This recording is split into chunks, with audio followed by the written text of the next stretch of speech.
It's 7 o'clock. You have just attended your first Toastmaster meeting. You have arrived. Imagine if there are only 3 other people online. There is no agenda. There are no speakers. Everything is in shambles. What would be your impression? Pretty bad. Now imagine you come to a meeting and there are 30 people online.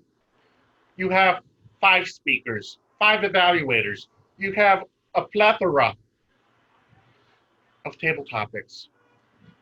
The Toastmaster has everything organized. The agenda is organized. The speakers are very well, they present their speeches very well. Table topics are very intuitive and very well planned. Everything is in order. You've got a great impression of the club. You definitely want to join club number 2.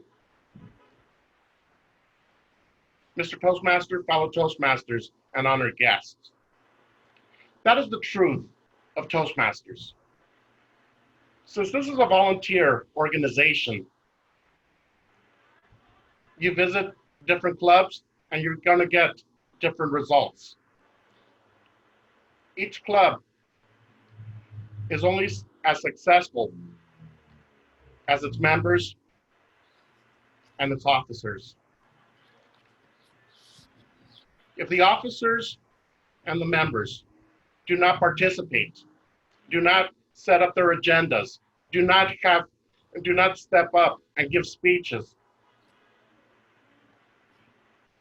everything is going to fall apart and the club will probably cease to exist. How can you attract guests? How can you attract anyone if you don't have a quality meeting? If you don't have quality members that are there to help each other? I joined Toastmasters in December of 2001. Through that time, I have seen the roller coaster of Toastmasters.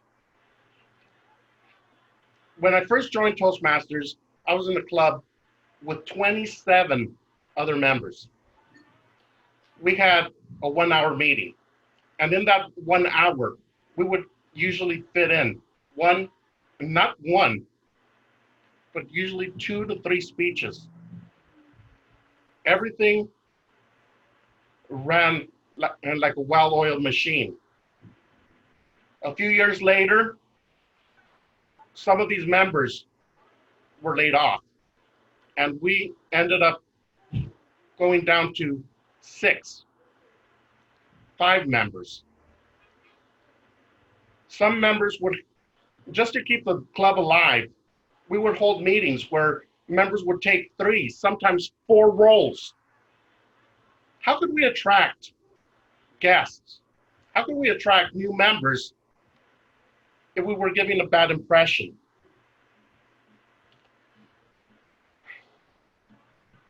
That is the truth.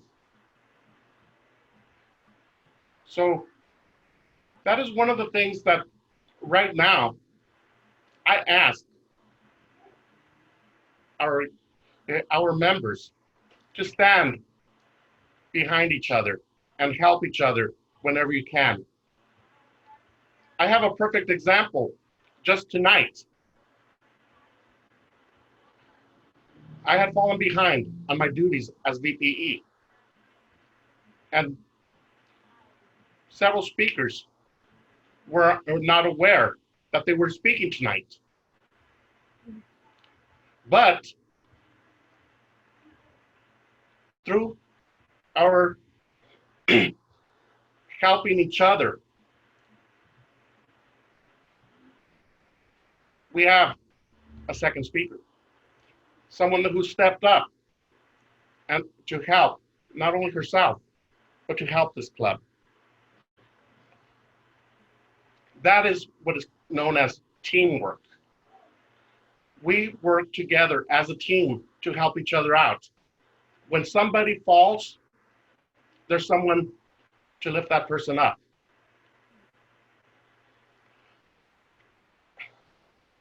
Now, Toastmasters, has it helped me? Yes, it has. I used to be an introvert. Actually, I still am. I have a stuttering problem, and sometimes you'll see that stuttering problem come out. But most of the time, I relax. Just like my mentor taught me. I relax, breathe, gather my thoughts, and express what I'm about to say. I could have never done that without Toastmasters. But I dissimulate that I'm a great speaker because I have a title next to my name, which is DTM, Distinguished Toastmaster. Am I a great speaker? No, I still have a lot of learning to do. I still have a lot of growth. But I have come a long way since I first started, and I still have a lot to grow. But with the help and support of this group, I know that I will get there one day. Mr. Toastmaster.